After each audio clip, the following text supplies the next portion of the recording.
एक क्वेश्चन हमें रिसीव हुआ था व्हाट्सएप से, तो वो मैं पहले आपसे पूछ लेता हूँ, फिर इंशाल्लाह वील ओपन द पैनल।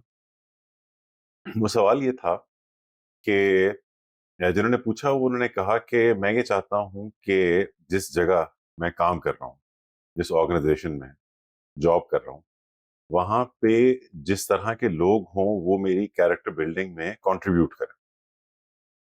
लेकिन इस वक्त जहां वो काम कर रहे हैं वहां पे उनको ये नहीं मिल रहा।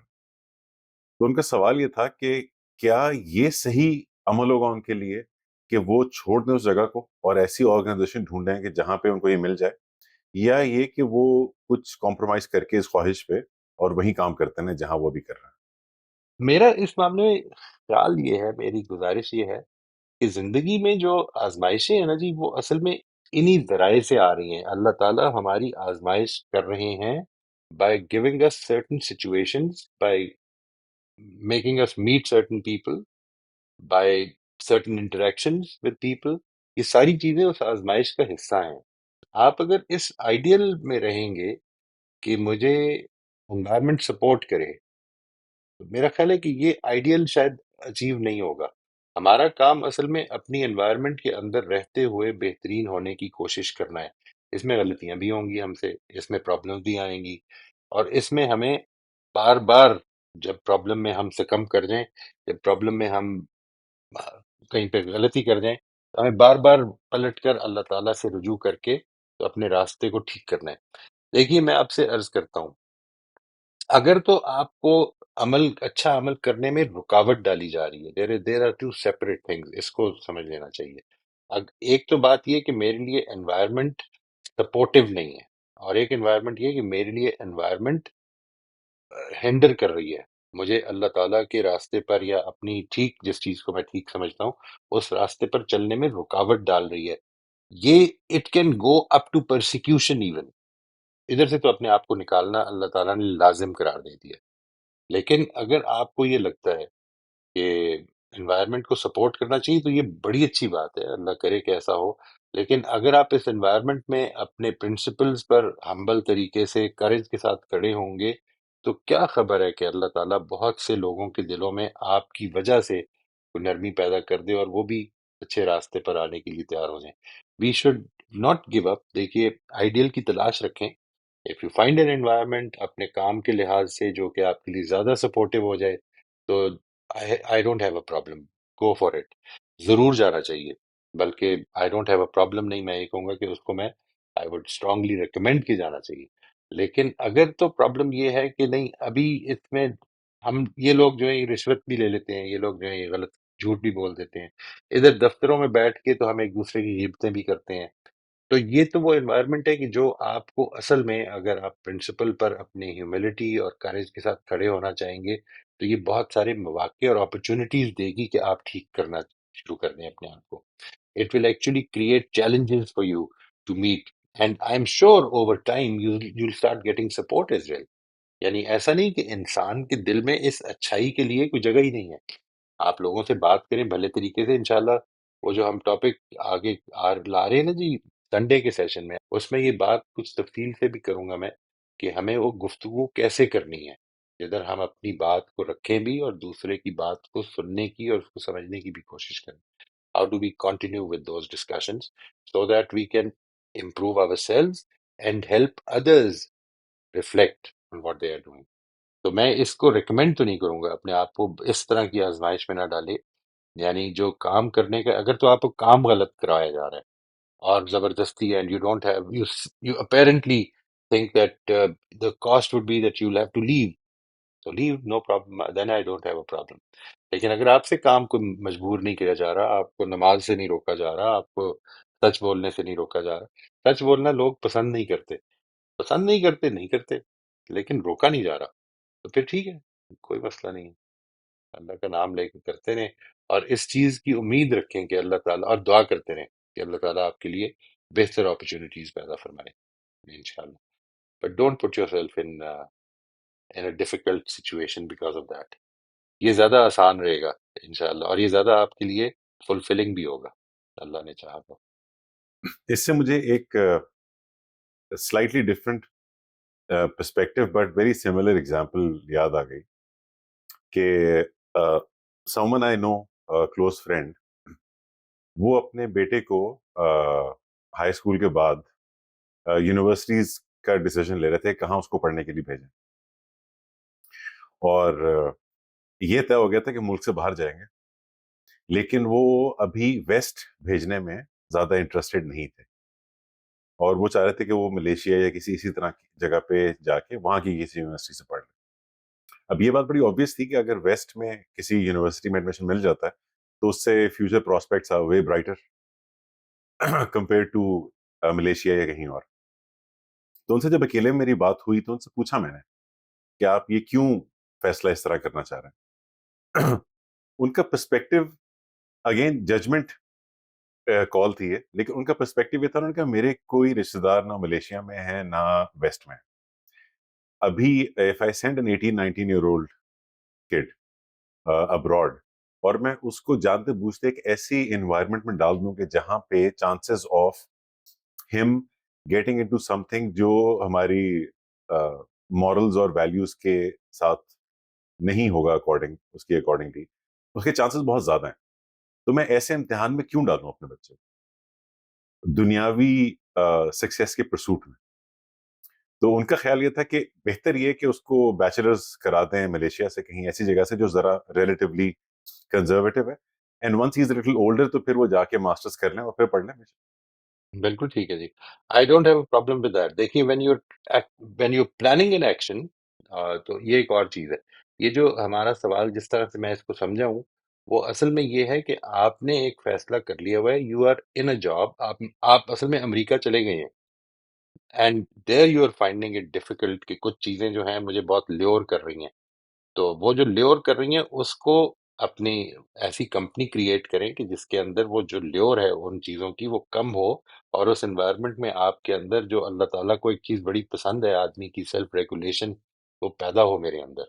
लेकिन अगर मुझे आज जाना है, एक फैसला करना है, तो मुझे उस फैसले के बारे में ये समझ लेना चाहिए कि बहुत सारी चीजें जो हैं, प्रोज एंड कॉन्स हैं उस फैसले के। इस इस फैसले से मुझे इत्तेफाक है, this is a good stage to decide कि मुझे क्या करना है। बिकॉज देखिए, ये बात अपनी जगह पर एक बड़ी इंटरेस्टिंग चीज है, इसके ऊपर बड़ा इंटरेस्टिंग उसने लिखा भी है।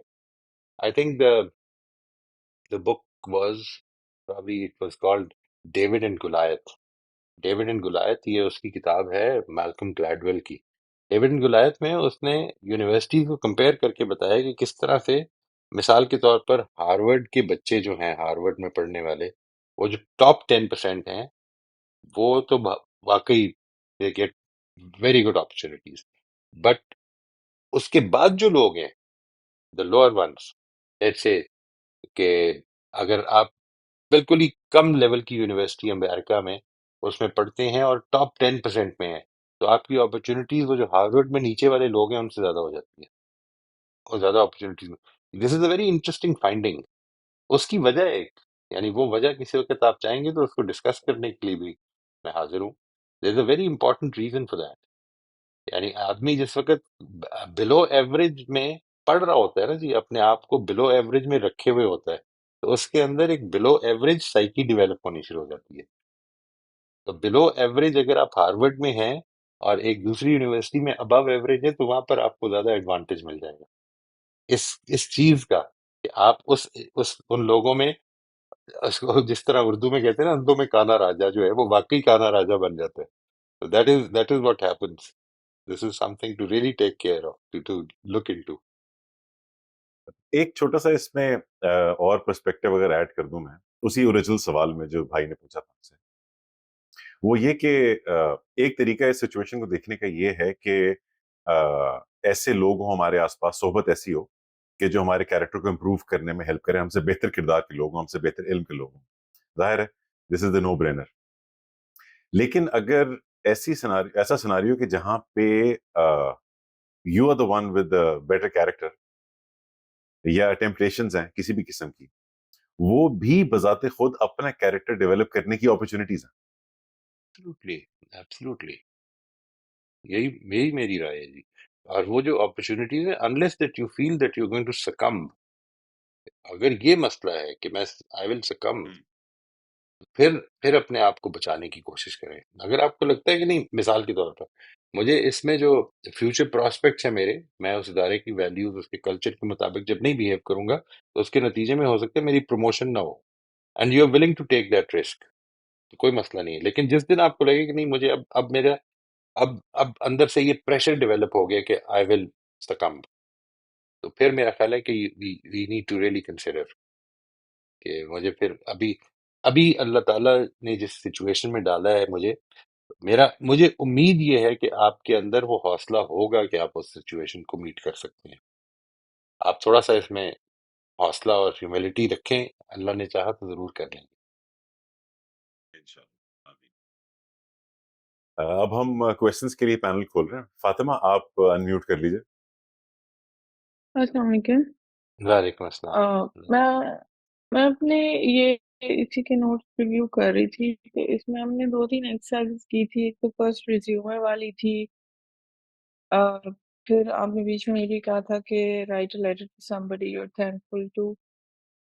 एक हमने और एक्सरसाइज की थी जिसमें आपने बोला था कि having a clear vision for once.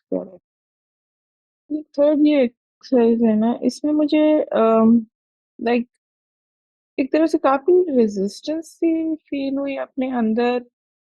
एक तो पहले तो मैंने जब इसके बारे में सोचा कि how do I want to be remembered, I didn't see any point in this. I was like when I will be gone, कोई मुझे याद करे या ना करे इससे मुझे क्या फर्क पड़ता है।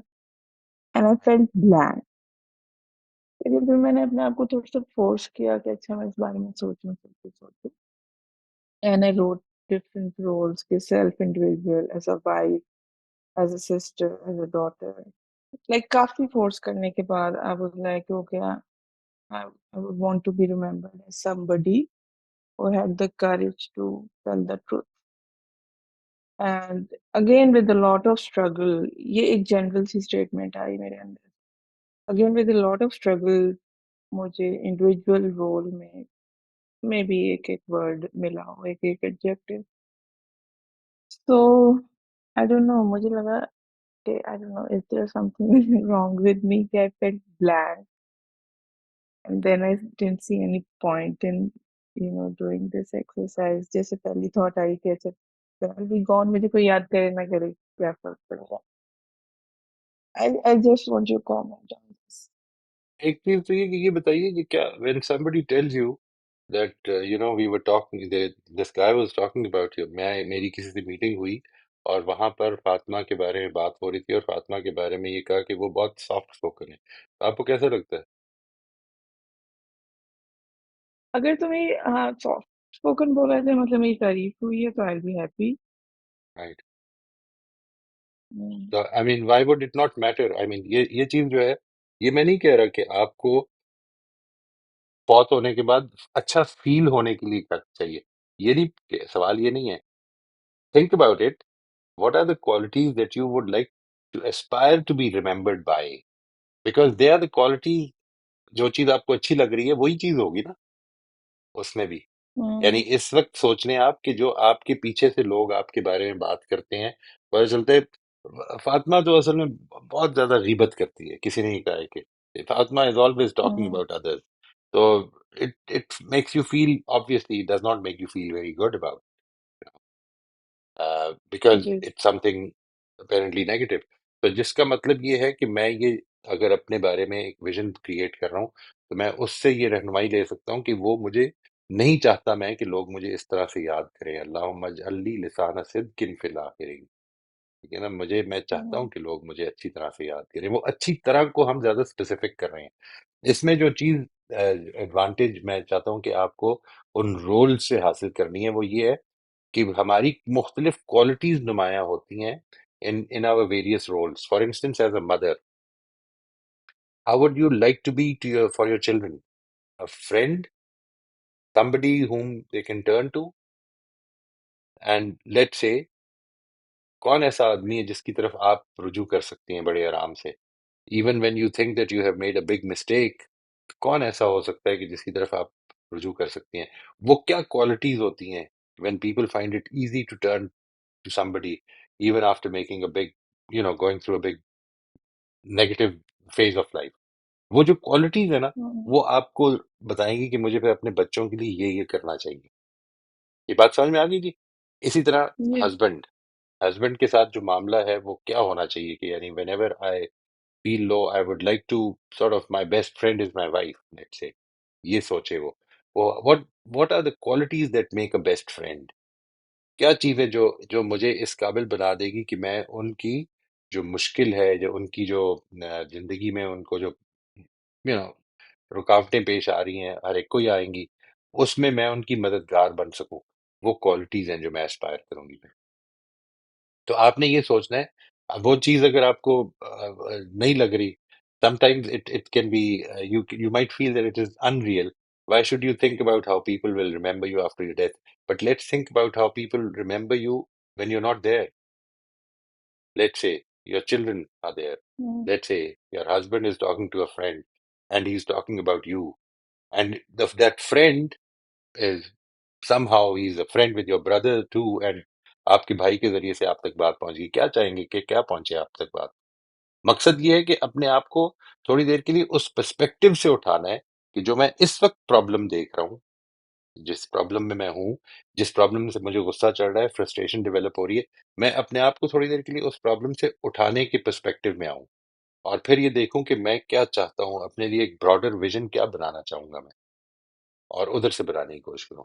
अगर इसमें अभी भी प्रॉब्लम हो तो इंशाल्लाह आई थिंक मुझे आप लिखिएगा, मैं आपको वो सेशंस हैं कुछ जिनमें हमने पार्टिसिपेंट्स ने ये एक्सरसाइज की हुई है और उनकी रिकॉर्डिंग्स भी हैं कुछ।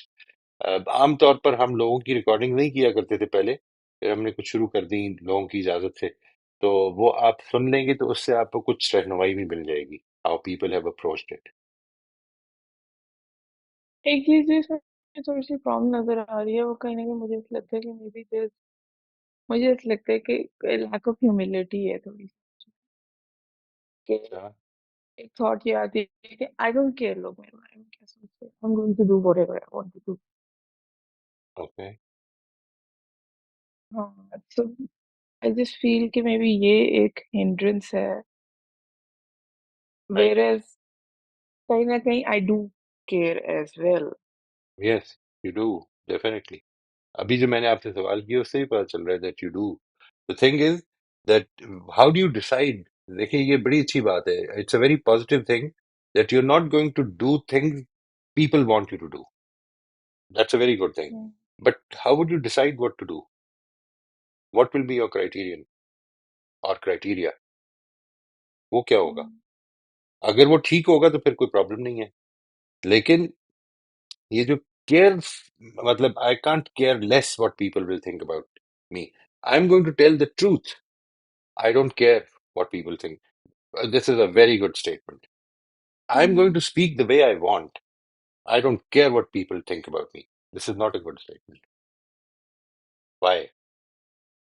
एक है प्रिंसिपल बेस्ड और एक है मैं अपनी कमजोरी को बजाय रिकग्नाइज करने के दूसरों पे ये कह रहा हूँ कि आई डोंट केयर। नहीं, I should care. I should care, I should speak politely to them. I should be very careful that I am not going to hurt anyone intentionally, but my actions can hurt people. Most probably they will sometimes. जब मैं principal centred होता हूँ तो ये जो वजह है कि आप ये दफ्तर में हम मुश्किल में डाल रहे हैं, वो जो अभी जो अली ने सवाल अभी नरेट किया था कि वो आदमी कह रहे हैं कि मुझे उस जगह पे काम करने में सपोर्ट नहीं मिल रही। क्या सपोर्ट नहीं मिल रही? आप थोड़ी देर के लिए इमेजिन करें।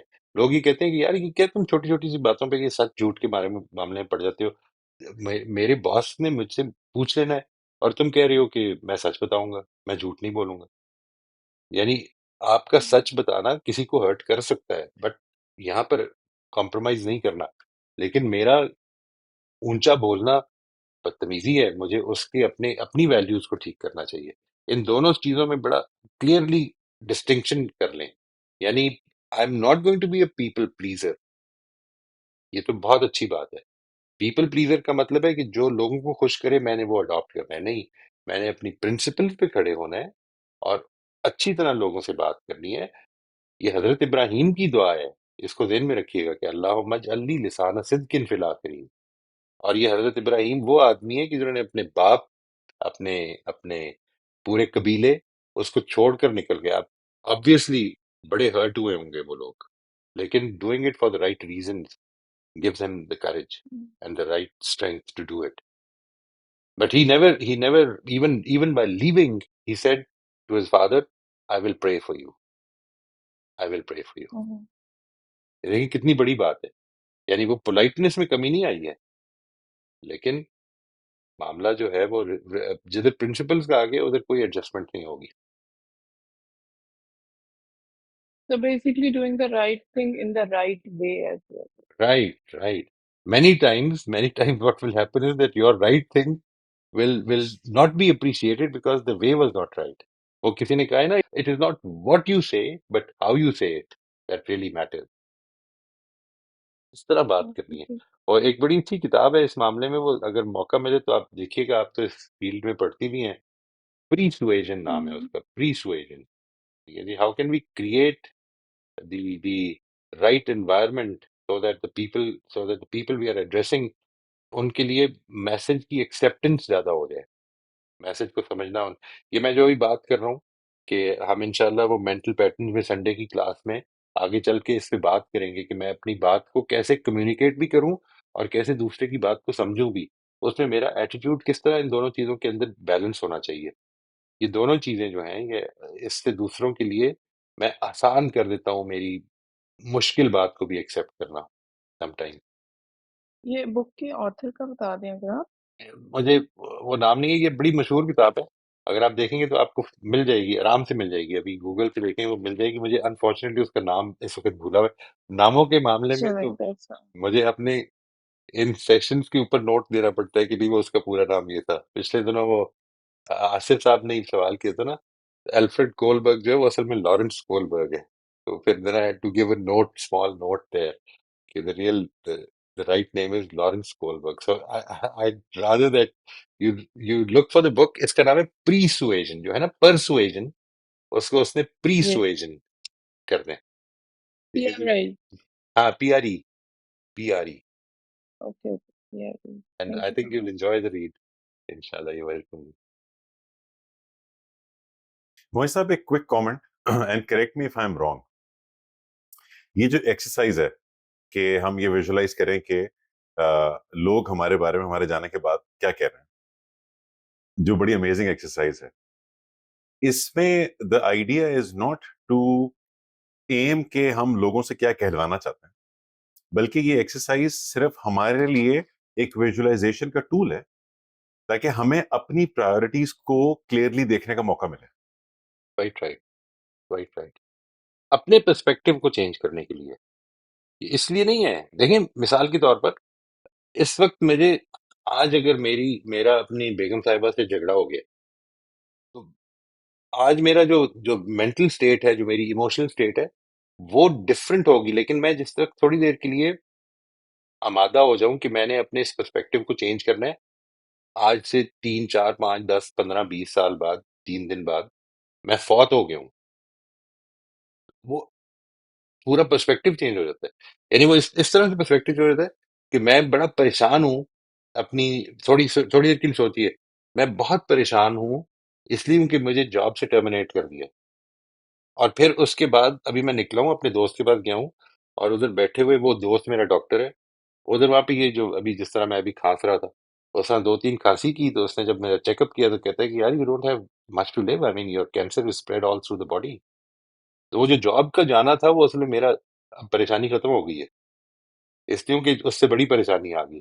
तो ये पर्सपेक्टिव चेंज होना है. पर्सपेक्टिव इतने आराम से नहीं चेंज होता. यानी अगर आपको ऐसा कहा जाए कि think positively, think about the good qualities of your husband, and you just had an argument with your husband for instance, खुदा ना खास्ता, तो it will become very difficult to think about the good qualities of your husband. But let's say in a cool situation where you are closing your eyes for some time and thinking about how would I like to be remembered, or how what are the good things about my husband, तो आपको वो याद आने लग पड़ेंगी बड़े अच्छी तरह से. ठीक है. रोजबीन, आप अनम्यूट कर लीजिए. वालेकुम अस्सलाम वरहमतुल्लाह. सर लास्ट वीक आपने एक बात बताई थी कि मुश्किलात को अपनी सालमियत और वक़ार मज़बूत करने के मौक़े समझना। तो उसको थोड़ा वज़ाहत कर दीजिए कि हम कैसे उसको अपॉर्च्युनिटी समझें? और किस तरह से फिर उस पर रिएक्ट करें बहुत ही अच्छा है। फैमिली थैंक के यू वेरी साथ मच। फिर? बहुत अच्छा सवाल है जी। देखिए, मैं अपने अंदर पेशेंस डेवलप करना चाहता हूँ, और मेरे पेशेंस पेशेंस का जो मेरे कुछ ट्रिगर्स हैं, वो ट्रिगर ये है कि मैं जब सड़क पे होता हूँ, I become impatient because of the way people are driving. मैंने ड्राइविंग करनी छोड़ दी है, और इसके नतीजे में अब मुझे उसको छोड़े हुए साल हो गया है। तो मुझे ये लगता है कि ओहो, मेरी अंदर से कितनी मैं I become so patient, I have never lost my temper anymore. और ये सोचने के बाद आज मैं फिर से ड्राइविंग के लिए निकला हूं, और पहले दिन ही मुझे फिर से गुस्सा चढ़ गया। वो जो एनवायरनमेंट आपको जो पिंच कर रही है, जो प्रॉब्लम डाल रही है, वही असल में आपके अंदर सेल्फ कंट्रोल पैदा करने का बायस बन जाती है। यानी अपॉर्चुनिटीज, उस रास्ते में जो पैदा होने वाली रुकावटें हैं, उनको जब मैं इस तरफ से देखता हूं, तो वो अपॉर्चुनिटीज हैं कि मैंने उनकी उनकी वजह से मेरे ट्रिगर्स बनेंगे, उनकी वजह से I will lose my temper, उनकी वजह से मैं प्रॉब्लम में पड़ूंगा, और फिर अगर मैं कॉन्शियसली अपने आप को ग्रो करना चाहूंगा तो मुझे ग्रोथ में मदद मिलेगी। एक तो मुझे ये पता चल जाएगा कि मेरे ट्रिगर्स क्या हैं, दूसरा मुझे अगर थोड़ा सा मैं रिफ्लेक्ट करूंगा तो पता चल जाएगा कि मेरी कॉन्स्ट्रक्शंस क्या होती हैं। उन कंस्ट्रक्शंस को ठीक कर सकता हूँ फिर मैं। लेकिन जब तक मैं उन वाक्य से, लेट्स से, एक चीज आपको पैदा ही नहीं हुई, पिछले 3 साल से वो सिचुएशन ही पैदा नहीं हुई कि जिसमें आपको आमतौर पे गुस्सा चढ़ जाता, तो आपको लगेगा कि अब नहीं चढ़ता। नहीं, वो फिर चढ़ जाएगा, जब जैसे ही सिचुएशन पैदा होगी फिर चढ़ जाए। उसमें से गुजरते रहना।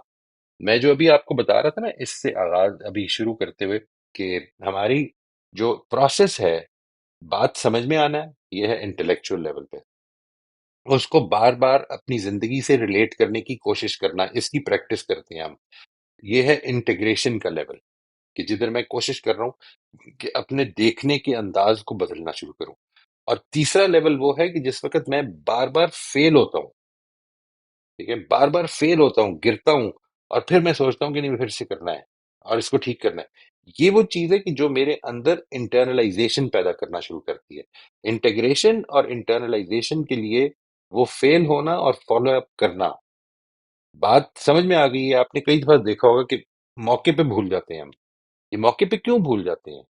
इसलिए क्योंकि वो अभी इंटरनलाइज नहीं हुई। और वो इंटरनलाइजेशन का तरीका क्या है? कि आप जब मौके में भूल जाते हैं, उस मौके को फरामोश ना करें, उसको दोबारा से रिकंसिडर करें, उसको दोबारा से खड़े होने की कोशिश करें, प्लान आउट करें। And then you will realize कि इंशाल्लाह बहुत जल्द वो टाइम आएगा कि आप देखेंगे कि वो इंटरनलाइज होना शुरू हो जाएगी। लेकिन अगर फॉलो अप नहीं करेंगे, तो बस वो एक इंटेलेक्चुअल रियलिटी रहेगी। फिर वो आप उसको कर नहीं पाएंगे, बार बार फेल हो जाएंगे।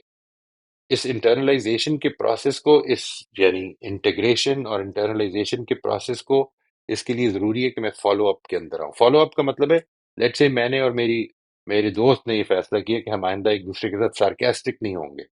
ये बड़ा अच्छा फैसला है, बहुत अच्छा, हमने ठीक किया है। लेकिन अगले दिन फिर सार्केस्टिक हो गए। कभी वो हो गया, कभी मैं हो गया, और हमने इग्नोर करना शुरू कर दिया। बार बार नहीं बात करनी चाहिए, इग्नोर कर देना चाहिए। नहीं, ये इग्नोर करने से नहीं है। हम इस कॉन्फिडेंस में खड़े हों कि अब हमने एक दूसरे की सपोर्ट करनी है और फॉलो अप करना है। फॉलो अप करें, और वो दूसरा उसको पॉजिटिवली ले। This will be your growth opportunity, इंशाल्लाह। अब आप वो जिसको इंटेलेक्चुअली मानते हैं, उसको प्रैक्टिकली करने लग पड़ेंगे। जी, मैं आपकी बात का जवाब दे पाया हूँ जी? रोजबिन, प्लीज बताइएगा मुझे। जी जी सर सर। जी। होगी। अगर मुझे हैबिट को अच्छा करना है तो उसको रिफ्लेक्ट करना होगा उन सिचुएशन को, और फिर सोचना होगा कि उस वक्त मैंने क्या किया, जो आपने एक तरीका बताया था। राइट, फिर उस राइट, पर राइट। अच्छे से सोचना होगा, अब ऐसा करूंगी तो उससे फायदा होगा। यानी जो चीज इंपॉर्टेंट है, जो बात है ना, जो आपका सवाल था कि वो कैसे मेरे लिए वो चैलेंजेस अपॉर्चुनिटी बनते हैं। वो चैलेंजेस मेरे लिए अपॉर्चुनिटी ऐसे बनते हैं कि वही चैलेंजेस हैं कि जिनके होने की वजह से मुझे ट्रिगर हो रहा हूं मैं। अगर मैं वो चैलेंजेस खत्म हो जाएंगे, तो वो ट्रिगर ही खत्म हो जाएगा, और वो मेरी मेरी जो इस्लाह है उसका मौका नहीं पैदा करेगा। वो ट्रिगर असल में मेरे लिए मौका पैदा कर रहा है ना, कि अपने बारे में अवेयर होकर उसको, उस पर कंट्रोल डेवलप करूं। अगर वो ट्रिगर नहीं होगा, तो मौका भी नहीं होगा। बात ये है जो मैं चाह रहा हूँ कि ये बात वाजे होगी जी, ये वाली। जी हो गया अल्हम्दुलिल्लाह। फरिया, आप अनम्यूट कर लीजिए। जी, अस्सलाम वालेकुम सर। वालेकुम अस्सलाम अब्दुल्ला जी, खैरियत? अल्लाह का शुक्र है सर। सर एक बस एक छोटा-सा सवाल था। मुझे बचपन से लाइक एक रिश्तेदार हैं, वो बहुत बुली करते हैं और वो अब तक वो चलता है। तो सर उसका जो अ अ, एक वो डिफेंस मैकेनिज़्म ये था कि वो अगर मुझे ये कह रहे हैं कि तुम बहुत कम, तो आई वुड से कि हाँ जी, आप ठीक कह रहे हैं। कन्वर्सेशन को ख़त्म करने के लिए। और या कभी कोई ऐसी बात हो तो आई वुड से कि हाँ जी, क्योंकि मैं कम अकल हूँ, इसलिए ये हुआ है। तो sir is there a better way of approaching this? Uh, I I think I think the best thing that you can do is stop being affected by it.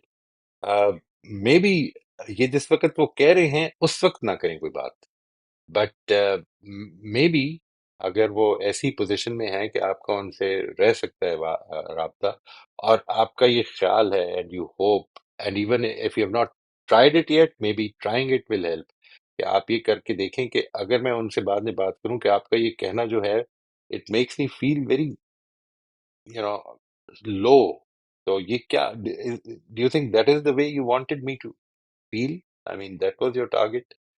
क्योंकि जो है, अगर मैं कम अकल हूं मिसाल के तौर पर, तो ये तो खुदा की देन है, इस पर क्या इतराज करेंगे आप? और अगर मेरी गलती है कोई, तो आप मेरी हेल्प कर दें, बजाय इस तरह के कमेंट करने के। इस तरह के कमेंट से फायदा क्या होगा? क्या आप यही चाहते थे कि मेरी जो गलती है वो मुझे, आपके ये कहना जो है वो तकलीफ पहुंचाए, या ये चाहते थे कि कोई इस्लाह भी हो जाए? लेकिन ये उस वक्त नहीं, नॉट इन दैट मोमेंट। जिस वक्त एक आदमी कुछ कर रहा हो उसको कभी ठीक ना करने की कोशिश करें। दैट इज वेयर, वो जो अभी बात कर रहे थे ना जी फातिमा से, कि not just what you are doing but how you are doing it. तो हाउ में इस ये भी शामिल है कि what is the right time to do it.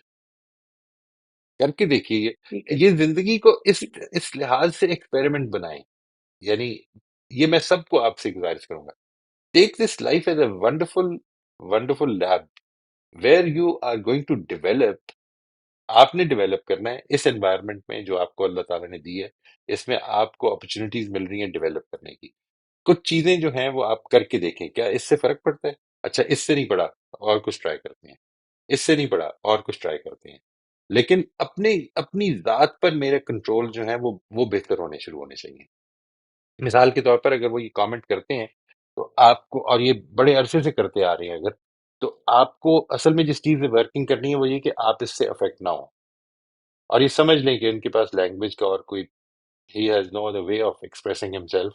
और वो क्यों कर रहे हैं, वी कैन आस्क देम कि इतनी ज्यादा, इतनी बड़ी बात करने की क्या जरूरत है, मतलब इतनी बड़ी कोई गलती हो गई है? तो ये सारी चीजें ट्राई कर लेनी चाहिए। नहीं take sir, this life to the effect next अल्लाह लेवल। का शुक्र है। नहीं सर, नहीं होता। अब नहीं होता। नहीं, अल्लाह का शुक्र है, नहीं होता। आई वाज़ जस्ट वंडरिंग कि is there a better way of नहीं, like approach that's a like good, very you very know nice thing to do जी। I think that's a very lovely hmm, thing to do. अगर आपको affect नहीं होता और फिर भी आप उनकी बेहतरी के लिए ये करना चाहते हैं, तो फिर तो ये बहुत अच्छे तरीके हो सकते हैं। आप give them, you know, just ये जो मैंने अभी आपसे गुजारिश की, उनसे पूछ लें कि ये, इससे क्या फायदा, क्योंकि अगर वो आपके साथ ये कर रहे हैं तो हो सकता है और भी काफी लोगों के साथ कर रहे हो, which might not sir be वो टेकन एज पॉजिटिवली। मेरे ख़्याल में सर वो बड़े होने का फ़ायदा उठाते हैं और राइट। एक बस उनको आदत है कि उन्होंने बुली करना है। अच्छा अब सर एक और सिर्फ़ छोटी-सी बात, saying in in discussion that let's agree to disagree, sir ये आजिज़ी के खिलाफ बात तो नहीं है? नहीं, नॉट नेसेसरली। देखिए, अब the thing is that this should be said at the right time. ये जो बात है ना कि मैंने आपसे बात की, आपने इख्तिलाफ किया और मैंने कहा कि okay let's agree to disagree, ठीक है? नहीं, इसमें इसका मतलब ये है कि हम बात अवॉइड कर रहे हैं। This is not a good thing. असल चीज जो होनी चाहिए वो ये है कि मुझे आपकी बात समझ में आ गई है, आपको मेरी बात समझ में आ गई है, आप मेरी बात से समझने के बावजूद इख्तिलाफ करते हैं, मैं आपकी बात समझने के बावजूद इख्तिलाफ करता हूँ, लेट्स एग्री टू डिसएग्री। मैं आपकी बात वैसे ही प्रेजेंट कर सकता हूँ जिस तरह आप चाहते हैं। I can totally present it in a very empathic way. इसके बाद लेट्स एग्री टू डिसएग्री, फिर तो कोई प्रॉब्लम ही नहीं है। फिर तो ऐसा ही है ना कि unfortunately I have not yet been able to totally agree with your construction of things, कोई मसला नहीं, नो प्रॉब्लम। बट अगर ये ऐसे है कि अवॉइडेंस के लिए, तो ये एक अवॉइडेंस का जुमला जब हम बोल देते हैं कि मुझे समझ तो नहीं आई बात, तो ये मैं फरिया की बात क्यों सुनूं, ये जो रवैया है, ये तो फिर एरोगेंस की तरफ लेके भी जा सकता है। यस, राफिया आप अनम्यूट कर लीजिए। हेलो जी, अस्सलाम वालेकुम। वालेकुम अस्सलाम अब्दुल्ला जी। मैं ये कह रही थी कि आपने पहले भी समझाया था कि अगर कोई बातचीत हो रही है तो उस वक़्त कॉन्फ्रंटेशन नहीं करें, पेशेंटली थोड़े देर के बाद बात कर लें। मगर होता ये है कि थोड़े दिन के बाद एक तो बात अब करना चाह रहे हैं तो द अदर पर्सन सेज़ कि मैंने तो कुछ कहा ही नहीं था। फिर बात तो खत्म ही हो जाती है, तो फिर सारा कुछ जो आपने फ़ील किया है वो तो वैसे का वैसे ही रहता है। तो या तो फिर आप उस सब्जेक्ट को फिर स्टार्ट रिपीट करें, फिर वही बात हो जाती है कि again you go back to the same story. तो इसमें ये है कि then you start feeling bad about yourself. तो ये चीज़ किस तरह अवॉइड कर सकते हैं? आप अब चुप उसको रहें और फिर बात कोई कोई करना ना चाहे तो फिर क्या क्या था? मैंने क्या कहा? मुझे तो कुछ याद भी नहीं है, मैंने तो कुछ भी नहीं कहा। उसको उतनी ही बात जो है जितनी उसने कही है, अगर आप उतनी ही बात करेंगे तो उम्मीद ये है कि उसको वो बात समझ में आ जाएगी। उसमें अपनी वैल्यू जजमेंट ऐड ना करें अभी। यानी मिसाल के तौर पर आपका ये कहना कि तुमने बड़ी रूडली बात की थी, तो वो कहेगी मैंने तो कुछ नहीं की। लेकिन ये अगर आप कहेंगे आपने ये कहा था कि आप मेरे पास ना आया करें, तो हो सकता है शायद इसको वो ऑन कर लें। अच्छा, और अगर नहीं करते तो नहीं करते, क्या कर सकते हैं। देखिए, ये तो आपने करना ही इसलिए है कि आपकी जो रिलेशनशिप है उसके अंदर एक आदमी अगर इज इज बीइंग एपैथेटिक, तो वो एपैथी जो है उसकी वो खत्म हो जाए। वो नहीं करने को तैयार तो नहीं कर सकते, आप कुछ भी नहीं कर सकते फिर इसके बारे में। ये वी हैव टू, वही बात है, ये एनवायरनमेंट है जिसके अंदर हमें जीना है, इसी के अंदर बेहतरीन करने की कोशिश करते जानी है।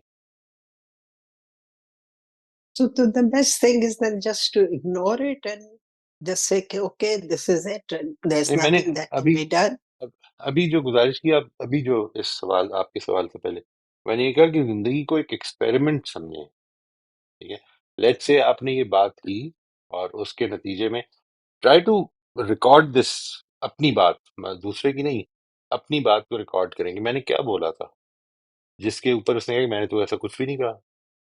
मे बी उसके अंदर कुछ वैल्यू, उसको ठीक करने की कोशिश करते हैं फिर। ठीक है, एक्सपेरिमेंट समझने का मतलब ये नहीं है कि ये देखें कि किसके रिजल्ट्स ठीक निकलते हैं, ये नहीं मतलब। यानी मतलब ये है कि मैं किस में ठीक फील कर रहा हूँ, मुझे ये करने में कोई मुश्किल नहीं हो रही है। Let's see what happens. क्योंकि कुछ कॉन्सिक्वेंसेज है ना।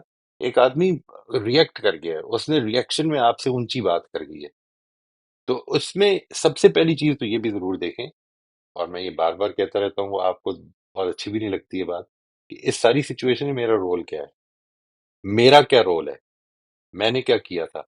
यानी क्या हुआ, एक आदमी से आपने अस्सलाम वालेकुम क्या हाल है आपके, उसने बदतमीजी कर दी, ऐसा हुआ? नहीं, ऐसा तो नहीं हुआ। कोई वाकया हुआ है जिसमें मैंने कुछ कहा और वो लाउड हो गया, और अब मुझे फीलिंग हो रही है कि मैंने क्या कहा था, उसको मैं किस तरह और कह सकता था। ये सारी चीज असल में मैं उसको नोटिस नहीं कर रहा होता, ये प्रॉब्लम है। ये उसी तरह की प्रॉब्लम है जिस तरह मैं अपने चेहरे को कभी नहीं देखता, कभी भी नहीं देखा मैंने अपना चेहरा, मैंने अपना अमल भी नहीं देखना। दूसरे से पूछ लें, ये पूछ लें, आप इसको ये रखें ही ना। अगर एक आदमी ये कह रहे हैं ना कि मैंने तो ऐसा कुछ नहीं कहा, तो अब अगली दफा जब इस तरह की सिचुएशन हो तो आप ये रखें कि I really would like to know कि कल मैंने ऐसा क्या किया था जिस पर आप कल थोड़ा सा नाराज हो गए थे और आपने ये कहा था। आप अपने ऊपर लें बात, फिर देखें क्या करता है वो। जब वो ये बात हो जाए, उसके बाद ये कहें कि उसके बाद जब आपने ये कहा था तो that made me feel really small, तो मे बी दैट, ये वो एक्सपेरिमेंट है, एक नया एक्सपेरिमेंट है ये। पहले कर लिया आपने, वो it did not work, now let's try this one, maybe it will. Take it on yourself, that what did I do there that made you feel that you had to, that made you lost your temper in that moment. Maybe वो आप साथ ये share करना पसंद करें, आपने क्या किया था। But sometimes there can be a misunderstanding in the communication part, and the other right, person right, reacts without thinking बिल्कुल, that गलती से भी इंसान कह सकता है.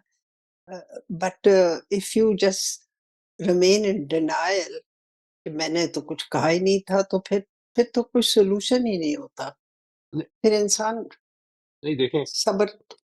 आपको उस इस इस चीज़ से निकलना है, आप इसके बारे में कुछ कर सकते हैं?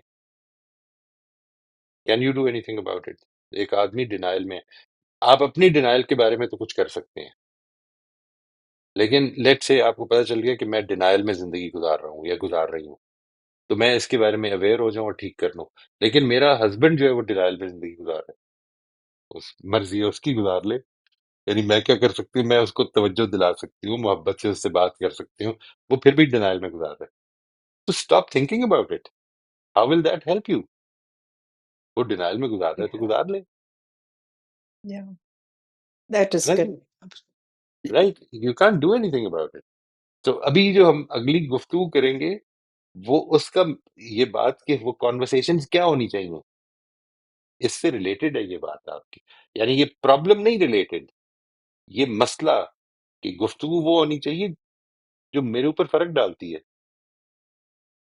जो मेरे ऊपर फ़र्क नहीं जी, डालती, मैं उस पे गुफ्तगू का मतलब यहाँ पर आके मैं ये बयान करूँ कि देखें, पाकिस्तान में बिजली के रेट बढ़ा दिए, कितनी तकलीफ में रह रहे हैं हम। हम इस पे एक लेक्चर दे देते हैं, फिर क्या करेंगे? सारी तकलीफ से चले जाएँगे। जी. So what, how will that help? My child does not respect me. You know, my child is always speaking loudly and rudely with me. Okay, I will have to, I will have to grow out of it. I can't do anything about my child. Can't. तो acceptance की बात हो जाती. हाँ, सही कह एक रहे चीज, जो चीज ठीक नहीं कर सकते उसको एक्सेप्ट करने पे, ठीक है, इसने ऐसे ही रहना है। जफर, आप अनम्यूट कर लीजिए। सर ये जो प्रीवियस सेशन गुजरे हैं जिसमें ह्यूमिलिटी और करेज के ऊपर बात हुई है, तो इस पे जब मैंने सोचा देखा तो मैं इस नतीजे में पहुंचा अपने लिए कि ये मेरे लिए उस वक्त फायदेमंद बन जाते हैं या मैं इनको प्रैक्टिस करने के लिए खुद को राजी कर पाता हूँ जब मेरा विजन क्लियर होता है। और मेरा जब विजन क्लियर होता है तो वो मुझे इतने इमीडिएट रिमाइंडर देना शुरू कर देता है कि नहीं, यहाँ रिएक्ट नहीं करना, अपने विजन को देखो, अल्टीमेट पहुँचना कहाँ है, कहाँ हूँ मैं। एज़ यू नो बिल्कुल, मैंने आपसे भी किया था जब मैं शायद मिला था आपसे तो के बीच में कहीं मेरे अंदर ये फीलिंग्स भी पैदा हो गई थी, एग्नोस्टिक फीलिंग्स, मतलब I am not interested to know whether God is or not. But फिर मैंने इसको इससे जो चीज़ मैंने अपने आप में ख़त्म होती महसूस की, वो थी ह्यूमिलिटी। बहुत ज़्यादा, मतलब मैंने वाज़ेह फ़र्क महसूस किया अपने इंटरैक्शंस में कि ह्यूमिलिटी ख़त्म होती जा रही है, उसका बिल्कुल मैं प्रैक्टिस नहीं कर पा रहा।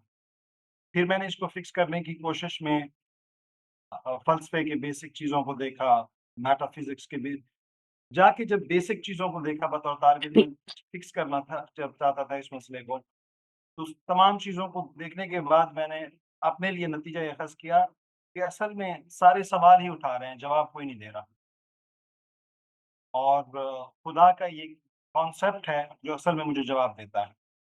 तो खुदा का जब कॉन्सेप्ट मुझे जवाब देता है, तो ये ऑटोमैटिकली जो चीज़ मेरे अंदर पैदा होती है, वो है आजिज़ी, ह्यूमिलिटी। और मैं इसको रिलेट कर पाता हूँ फिर अपने इंटरैक्शंस में। मेरा विज़न जितना क्लियर होता है, अब मैं इस चीज़ पे बड़ा मतलब मुतमईन भी हूँ और मैं दुआ करता हूँ, आप लोगों से भी रिक्वेस्ट करता हूँ कि मेरे लिए दुआ कीजिए कि मैं इस पे मज़ीद इत्मीनान आ जाए कि खुदा है और उसके सामने हाज़िर होना है।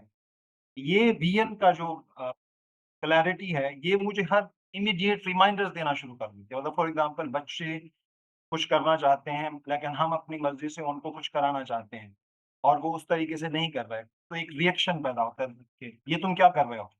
बट अब हुँ, मेरे साथ ये होता है कि इमीडिएट रिमाइंडर आ जाता है, नहीं भई ऐसा नहीं है। बच्चों के बारे में भी एक लॉन्ग टर्म विज़न होना चाहिए कि मैं देखना कैसे चाहता हूँ उनको।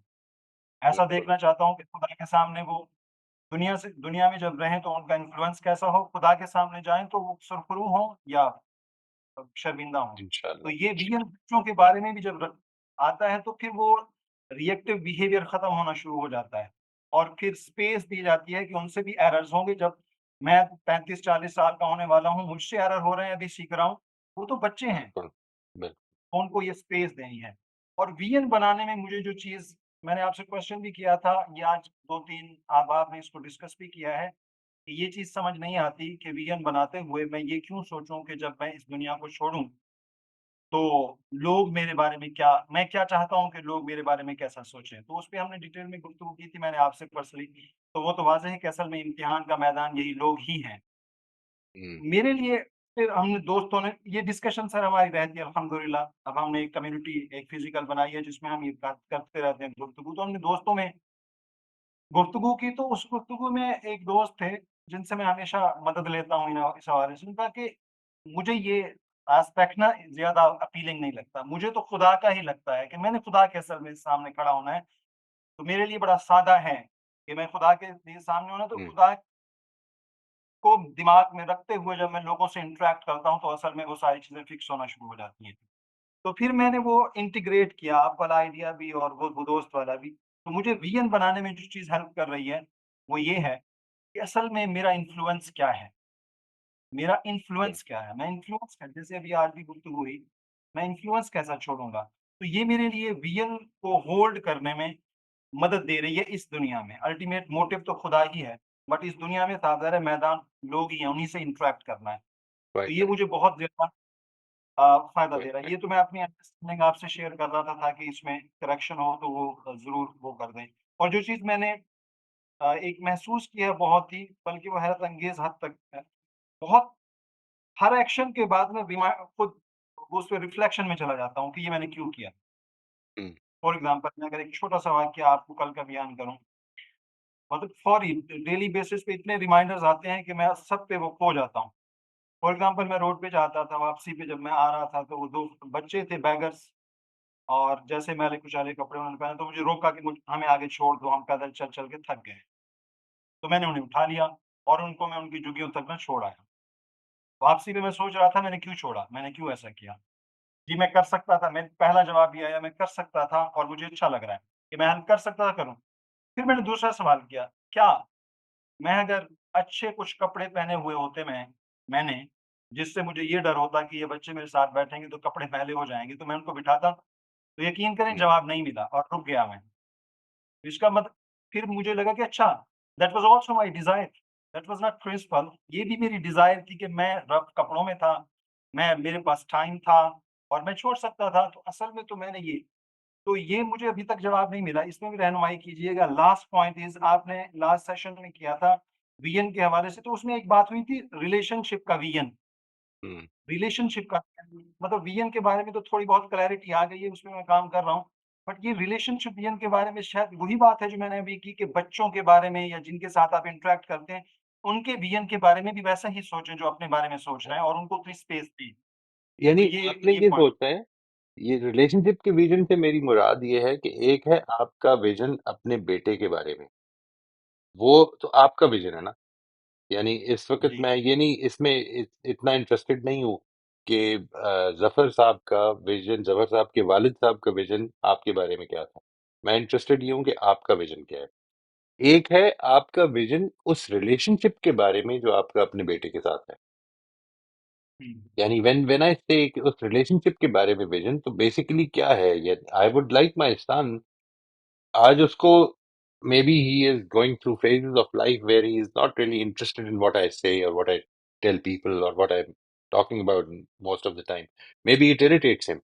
But someday, if अगर मेरा उसके साथ रिलेशनशिप अच्छी बुनियादों पर रहे और वो मेरे से को दूरी ना पैदा कर ले या मैं उससे हमारा रिलेशनशिप दूरी ना में मुब्तला ना हो जाए तो कल जब वो इसमें इंटरेस्टेड हो तो मैं ये चाहता हूँ कि वो मेरे पास भी आए बात सुने दुनिया की भी बात सुने समझे लेकिन मेरे पास भी आए ये रिलेशनशिप अगर रहेगा तब वो आएगा वरना नहीं आएगा तो एक है हुँ, मेरा मैं कैसा चाहता हूँ कि मेरी औलाद के साथ मेरी औलाद कैसी हो ये एक बात है और मैं कैसा चाहता हूँ कि मेरी औलाद के साथ या मेरी मेरी स्पाउस के साथ या मेरे दोस्तों के साथ मेरा रिलेशनशिप कैसा हो, ये एक और बात है। हम्म। थोड़ी सी डिफरेंट है ये, यानी काफी करीब है आप, but it is not about it. देखिए, आपका विजन आपकी औलाद के बारे में कुछ अरसा शायद इफेक्टिव रहेगा, उसके मुताबिक आप बिहेव करेंगे, लेकिन ये कोई लाजिम नहीं कि आपकी औलाद वो उसके मुताबिक बिहेव करना शुरू कर दे। हम्म। ठीक है, वो तो अपना विजन बनाएगी, अल्लाह उसको तौफीक दे ठीक विजन बनाने की। असल में हमें जो केयर करनी है वो असल में वो रिलेशनशिप है जो उस ताल्लुक, राइट, उस राइट, रिश्ते के साथ की केयर करनी राइट, है। एग्जैक्टली। क्योंकि उसमें मेरा एक रोल है ना, उसमें मेरा एक जी। रोल है। आसिफ, आप अनम्यूट कर लीजिए प्लीज। वालेकुम। वालेकुम अस्सलाम वरहमतुल्लाह जी। जी मैं बात करना चाह रहा था, कॉन्वर्सेशंस पे बात हुई अभी। कॉन्वर्सेशंस हम पे असर डालती हैं, यकीनन असर डालती हैं, और हमें उस बारे में बहुत ज़्यादा कॉन्शियस रहने की ज़रूरत होती है। जैसे तो हमें ज़िंदगी के हर मामले में कॉन्शियस रहने की ज़रूरत है, लेकिन हमारी जो कॉन्वर्सेशंस हैं, उस हवाले से भी हमें बहुत ज़्यादा मुहतात रहने की ज़रूरत है। तो जब हम किसी ऐसी कंपनी में होते हैं अ, जिसमें ऐसी कॉन्वर्सेशंस हो रही हैं जो अ, बुराई को प्रमोट करने वाली हैं, तो वो हम पे बुरा असर डालती हैं इस तरह से कि हम बुराई को ट्रिवियलाइज़ करना शुरू कर देते हैं। बुराई के मामले में हमारी हसासियत जो है वो कम होती चली जाती है, और वहाँ अगर हम कॉन्शियस नहीं होंगे कि ये हमारी वैल्यूज़ के खिलाफ है, तो वो हमारे अंदर सरायत करती जाएँगी।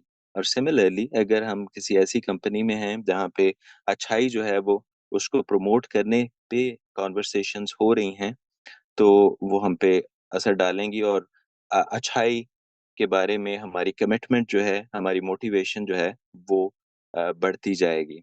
तो वैसे तो हमारे पास हमेशा ये चॉइस नहीं होती कि हम किसी वक़्त किस तरह की कंपनी में हैं, क्योंकि दफ़ातर में, घरों में, एक्सटेंडेड फैमिली के अंदर, अ, शादी के मौके पे या और ऐसे मौके जहाँ पे सोशल इंटरैक्शन है, तो ज़रूरी नहीं है कि आप चूज़ कर सकें कि आप किस कंपनी में हैं। लेकिन उस कंपनी में रहते हुए हमें ये कॉन्शियस रहने की ज़रूरत है कि क्या हमारी जो वैल्यूज़ हैं, उनके अगेंस्ट कन्वर्सेशंस तो नहीं हो रही हैं, और अगर हो रही हैं, तो क्या हमने उसमें अपने आप को इंडल्ज तो नहीं कर लिया, और इंडल्ज करके हम उसी बुराई को ट्रिवियलाइज़ तो नहीं कर रहे, अपनी हसासियत को कम तो नहीं कर रहे। तो ये मुझे कहना था। आई एम फुली कन्विंस्ड कि हमारी जो कन्वर्सेशंस हैं वो हम पे असर डालती हैं। यानी आप कई जगहों पे कुछ नहीं कर सकते सिवाय इसके कि अपने आप को डिस्कनेक्ट कर लें। कुछ चीजें ऐसी हो सकती हैं, और उसका मौका भी ठीक होना चाहिए। अगर आपको महसूस होता है कि इस वक्त लोग इतने ज्यादा इंटेंस हैं अपनी इमोशंस में, और इतनी इतनी ऊंची ऊंची बात कर रहे हैं, और आपस में एक दूसरे से गुफ्तगू कर रहे हैं, और दोनों ही गलत बात कर रहे हैं, तो मैं उससे निकल जाता हूँ, मैं विड्रॉ कर लेता हूँ।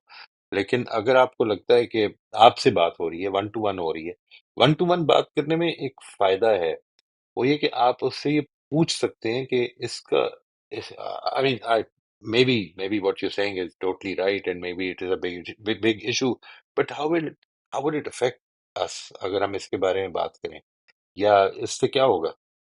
ये हम इसके बारे में तो सोच सकते हैं, ये अच्छी गुफ्तगू होगी कि इस सिचुएशन में हमको क्या करना चाहिए, और अगर कुछ कर सकते हैं तो ज़रूर करते हैं, मिलके करते हैं, प्लान करते हैं, इस पे गौर कर लेते हैं। लेकिन अगर कोई ऐसी कॉन्वर्सेशन है कि जिसके नतीजे में हम, लेट्स से, इसकी अगर आप स्पेसिफिक एग्जांपल दें तो मैं ज़्यादा कुछ इसमें शायद स्पेसिफिक जवाब दे सकूं। जनरली जो कॉन्वर्सेशन आप पर अच्छा असर नहीं डालेंगी, उससे अपने आप को डिस्कनेक्ट करने की कोशिश करें। You have limited opportunity, limited time, limited resources. इसको बहुत बहुत सोच समझ के यूटिलाइज करें, इसलिए क्योंकि हमें कुरान मजीद ने एक बड़ी बड़ी ही खौफनाक बात है जो कही है कि, यानी तुम्हारे से तुम्हारी समो बसर ख्वाद हर चीज के बारे में वाक़ा होगा, हर चीज के बारे में। How have you been utilising it? तो इस चीज के बारे में बहुत मोहतात हो जाएं कि कहीं मैं गलत तो नहीं यूज कर रहा। Am I utilizing my resources? Because these resources are the opportunities which I can, वही उनकी अपॉर्चुनिटी कॉस्ट है एक, इस तरह यूज हो जाएंगी तो जाया हो जाएंगी, बल्कि जाया नहीं हो जाएंगी, नुकसानदेह हो जाएंगी। इस पहलू से मैंने अपने आप को याद दिलाते रहना है और अपने साथियों को भी ठीक मौके पर।